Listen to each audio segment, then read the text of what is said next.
قرآن مجید میں 5 جگہ اللہ کے حق کے بعد فوراً والدین کا حق ہے. وَقَضَىٰ رَبُّكَ أَلَّا تَعْبُدُوا إِلَّا إِيَّاهُ وَبِالْوَالِدَيْنِ إِحْسَانًا. تیرے رب نے فیصلہ کر دیا ہے کہ اس کے سوا کسی کی بندگی نہیں کرو گے اور والدین کے ساتھ نیک سلوک کرو گے. اللہ کے حکم کے بعد، اللہ کے حق کے بعد والدین کا حق ہے. سورہ لقمان میں انشکر لی ولوالدیک، شکر ادا کرو میرا بھی اور اپنے والدین کا بھی.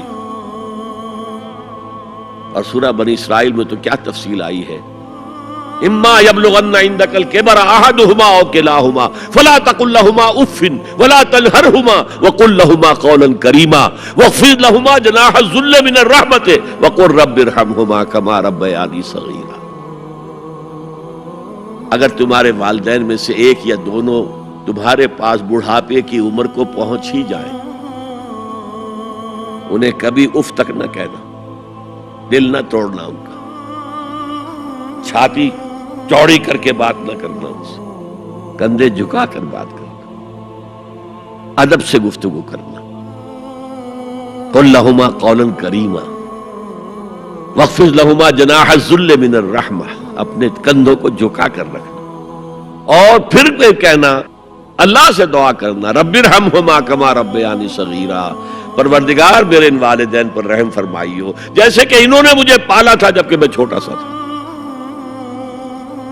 تو خاندان کے نظام کو مستحکم کرنے کے لیے 3 ڈائمنشنز ہیں. جیسے ایک کمرہ ہے، چوڑائی ہے، لمبائی ہے، اونچائی ہے. پہلے تو شوہر اور بیوی کے درمیان بانڈ آف لو. اب یہ شوہر اور بیوی پیرنٹس بن گئے ہیں، والدین بن گئے، اولاد آ گئی. سیکنڈ ڈائمنشن ایڈ ہو گئی، ادب، عزت. اور بہن بھائی ہیں، اخوت، جس کو کہ وہ کہہ رہا ہے جی ویلز بھی، فریٹرنٹی. خاندان کا ادارہ مستحکم. یہاں ایک نقطہ اور بیان کر دوں. لیگل لیول پر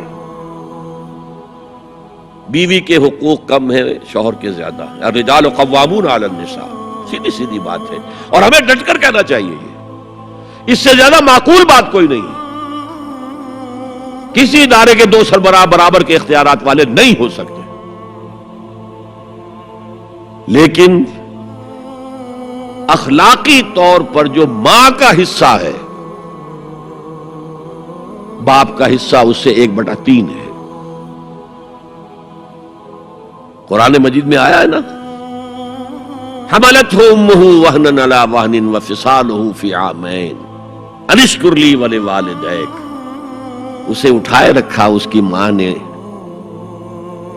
اپنے پیٹ میں، کمزوری پر کمزوری جھیل. کمزوری تو ہو رہی ہے، اس کا خون چوس رہا ہے اندر، جھونک جو ہے وہ چوس رہی ہے خون اس کا. اور سب ماؤں کو تو اتنی نرشمنٹ موجود نہیں ہوتی کہ آپ پریگننسی میں اس کے لیے ضروری نرشمنٹ فراہم کر دیں. وہنن علی وہن، کمزوری پر کمزوری جھیل کر بھی اپنے پیٹ میں اٹھائے رکھا. وفصالہ فی عامین، اور پھر دودھ چھڑانا ہوا 2 سالوں میں. وہ جھونک جو ہے وہ پھر اس کی چھاتیوں سے چمٹ گئی.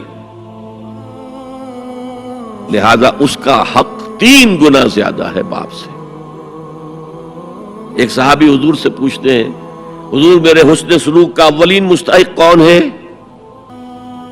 فرمایا تمہاری والدہ. پھر پوچھا ان کے بعد کون؟ پھر کہا تمہاری والدہ. پھر پوچھا ان کے بعد کون؟ پھر کہا تمہاری والدہ. پھر پوچھا ان کے بعد کون؟ تو کہا تمہارے والد. 3 درجے. اور یہ جو فرمایا الجنت تحت اقدام الامہات، جنت تو ماؤں کے قدموں تلے ہے، یہ باپ کے بارے میں تو نہیں فرمایا. یہ ہے ایکویشن، بیلنس. اسلام قسط کی بات کرتا ہے، انصاف کی بات نہیں کرتا. انصاف تو یہ کہ آدھی روٹی ادھر دے دو آدھی ادھر دے دو، انصاف ہے، یہ اچھی چیز ہے. یہ قسط یہ ہے کہ بوجھ اٹھانا ہے تو جو زیادہ قوی ہے اس کو زیادہ بوجھ دو اٹھائے، اور جو کمزور ہے اسے کم بوجھ دو. یہ قسط ہے. تو اسلام نے عورتوں پر ذمہ داریاں کم رکھی، ان کے اختیارات کم رکھے، لیکن اولاد پر حق ماں کا 3 درجے فائدہ.